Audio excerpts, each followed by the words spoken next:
Wala magugulo.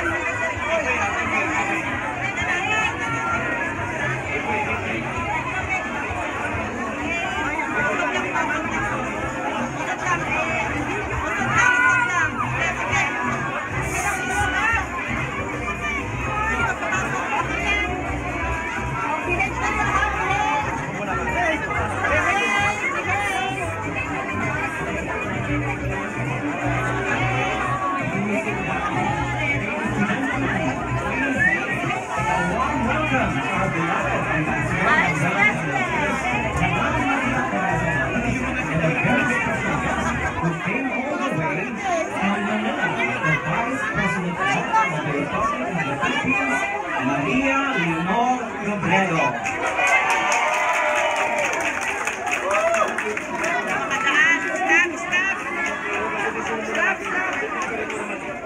Stop.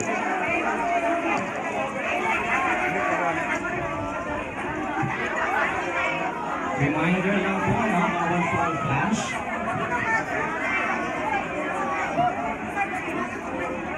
Okay.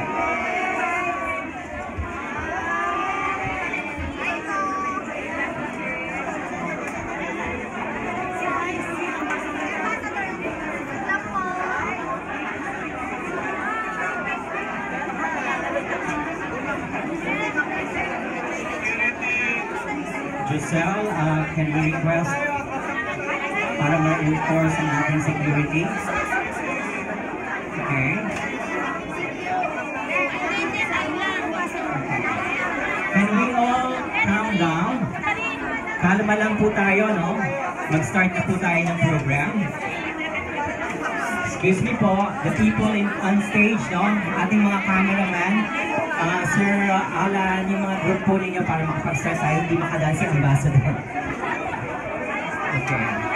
Mag-start na po tayo. Okay, baba na po tayo muna. You will have your time po. You will have... Meron po kayong chance, no?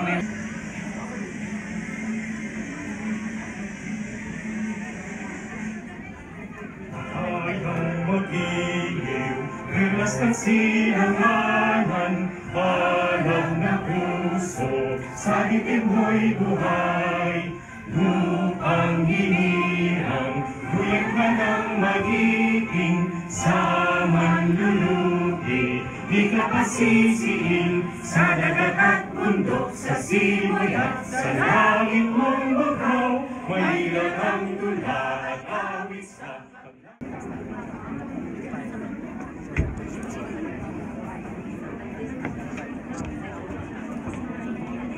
To introduce our special guest tonight, I don't want to be accused of getting into politics. No?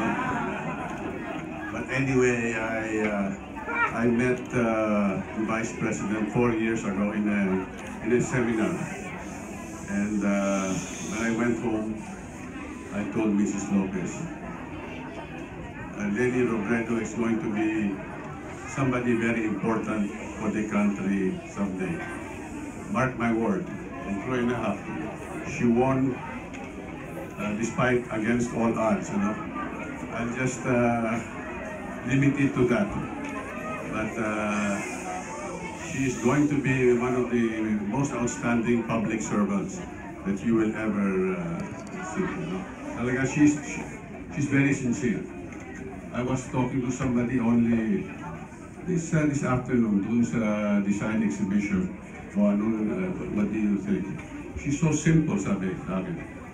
She's so simple. And then they wanted to give a gift to her. Kung pwede raw siya na lang magturo kung ano ang gusto niya at ibibigay sa kanya. Don't ask her that. The Vice President will not do that.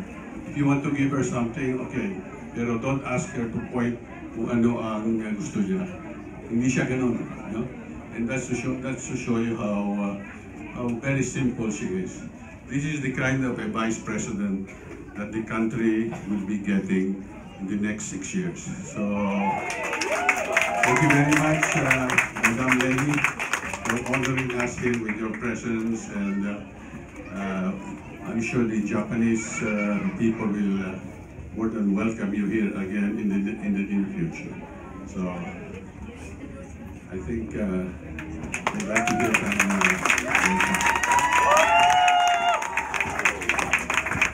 Maraming salamat po, Mr. Ambassador.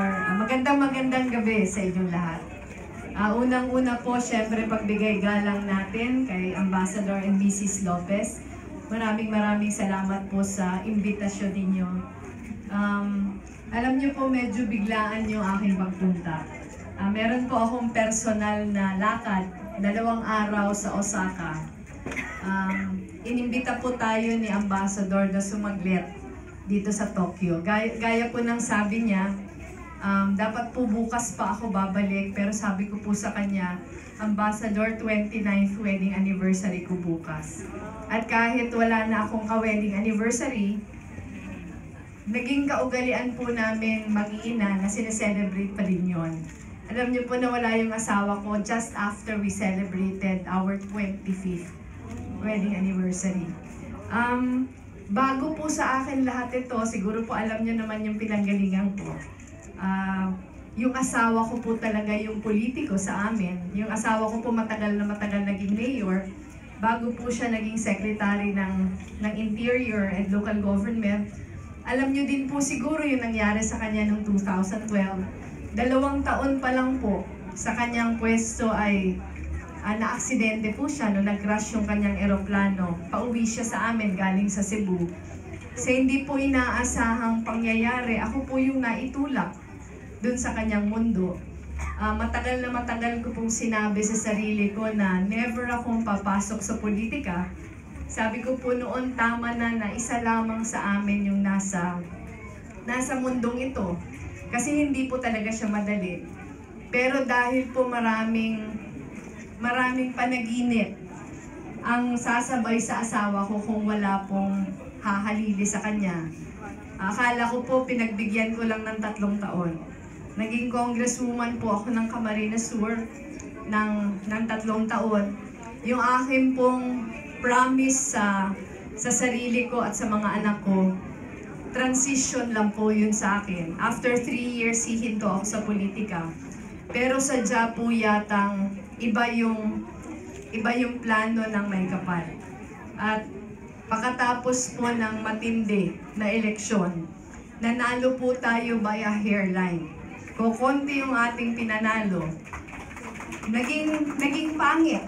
Naging pangit po yung pinagdaanan ng eleksyon. Pero tinitingnan ko po kayo ngayong gabi. Nagkakwentuhan po kami ni Mrs. Lopez. Sabi ko po sa kanya, yung nakikita natin ngayong gabi, parang microcosm ito ng Pilipinas. Iba-iba yung inyong pinanggalingan, iba-iba yung estado sa buhay, iba-iba yung choices. Siguro kahit nung eleksyon, iba-iba yung choices na pinili nyo. Pero pag merong pinagkakaabalahan na pareho, pag merong aspirations na sinishare ng bawat isa, isinasantabi yung differences. Isinasantabi yung personal na mga paniniwala para makiisa sa mga kapwa Pilipino. At sana po dun sa atin, sa Pilipinas, ganun din. Tapos na yung eleksyon, sana yung mga kababayan natin doon, pareho din ninyo. Na dahil kailangan tayong managinip ulit bilang isang tao. Dahil kailangan tayo mag-aspire ulit bilang isang bansa. Sana kung ano man yung differences na pinagdaanan noong nakaraang eleksyon, handa tayong isang tabi yun para suportahan yung ating susunod na magiging Pangulo. Para suportahan yung susunod na administrasyon. Kasi po yung success ng administrasyon na to, matatranslate yun sa success ng buong bansa. Kaya sana anuman yung pangit na pinagdaanan ng eleksyon, sana handa tayong tanggapin at pakinggan yung boses ng ating mga kababayan at boses nyo din. Kahit po nasa ibang bansa kayo, alam ko na yung puso nyo naiwan pa din sa atin. At tinitingnan ko kayo ngayong gabi, sabi ko siguro sila, iba-iba din yung pinanggalingan. Siguro sila, iba-ibang grupo din yung nire-represent. Pero dahil nagkaroon ng Philippine Festival, ang festival na to, hindi lang naman to kasiyahan, pero yung festival na to, ito yung pagpapakita ng the best of the Filipino. Handa kayong kalimutan yung pagkakaiba ng lahat at pagtulong-tulungan, pagpaguran, at pagsakripisyohan para maging successful yung okasyon. Kaya yung pag-imbita po sa akin ni Ambassador Lopez, isang malaking karangalan. Na kahit po hindi pa ako nakaupo bilang inyong susunod na pangalawang Pangulo, sa Huwebes pa po, yung aming inauguration, naging kabahagi na po ako ng isang mahalagang okasyon. 3 okasyon po yung ating sineselebrate ngayong gabi. Yung una, parang closing ng ating celebration ng Philippine Independence. Pangalawa, pagbigay pugay at pagpapasalamat sa lahat sa inyo na nagtulong-tulong, nag-volunteer, nagsikap para gawing very successful yung ating okasyon. At siguro po isa sa pinakamahalaga, pagpasalamat kay Ambassador and Mrs. Lopez sa 5.5 years na pag-aalay ng kanilang sarili, pag-aalay ng kanilang buhay para magbigay ng magandang mukha para sa ating bansa dito sa Japan. Kaya hindi lang po siguro yung presence nyo lahat, pero yung pakikidamay nyo sa mga activities ng Philippine Embassy dito sa Japan, pagpapakita ng pagmamahal at pasasalamat nyo kay Ambassador and Mrs. Lopez. Kaya maraming salamat po na 4 days before kayo umuwi, naging bahagi po ako kahit papano ng term nyo po dito sa Japan. Sa inyo pong lahat, congratulations at maraming salamat. Sana po hindi itong huling pagkikita natin. Happy Independence Day kahit late na, pero congratulations po sa lahat. Maraming salamat po. Mabuhay po ang ating Vice President-elect Lenny Robredo. Maraming salamat po, ma'am. Sana po sa susunod na festival, maka-attend po kayo. Kayo po ang special guest namin. Thank you very much po.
Kita ko rin ni Honji mo.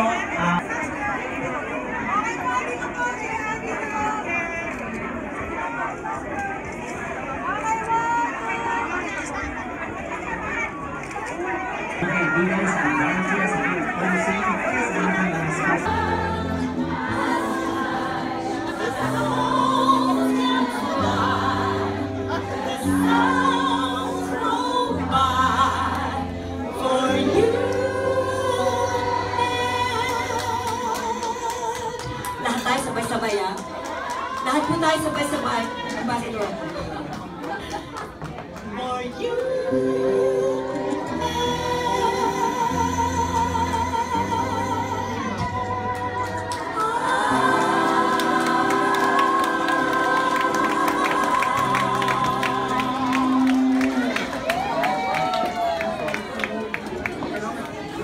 Thank you very much. Once again, palakpakan po natin Miss Marie de la Peña. Talaga po nagbigay ng time niya para awitan ng ating ambassador. Okay na mamamad.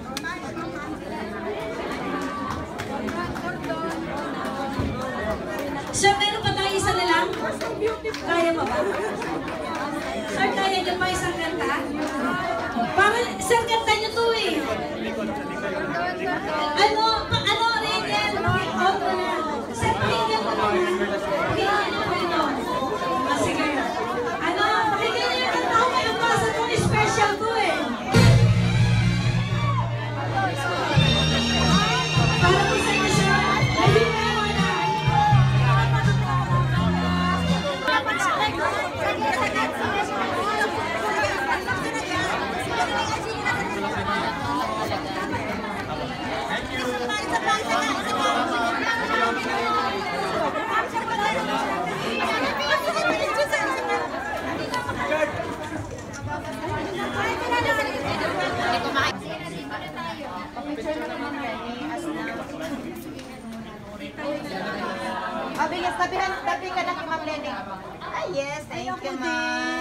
Ako din po, ma'am. O, sige, sige. Papasa ko sa inyo. Ako yan. Thank you so much. Oy, ba. Thank you so much po. Okay po, 1, 2, 3. Bamboyan. Thank you po. Kami nandito, ma'am. Dito lang kami. Bantay niyo kami. Ingat po sa biyahe. Ingat sa biyahe. Sir, bye-bye.